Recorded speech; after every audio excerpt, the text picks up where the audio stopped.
شوف ريال مدريد راه تنهضروا على اخر كاس داتو في 2024 يعني عامين مدوا عامين، ولكن تتهضر على البارسا 2015.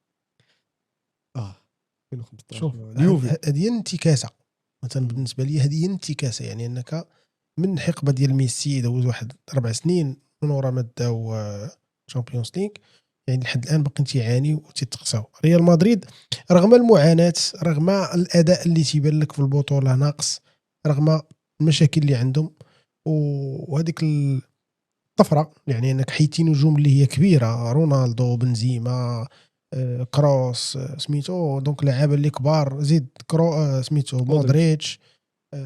شوف ريال مدريد تتغاب عام عامين تدي شامبيونز ليغ. بارسا 10 ولكن المشكل سنين. اللي عند البارسا راه ماشي هو اللي عند الريال.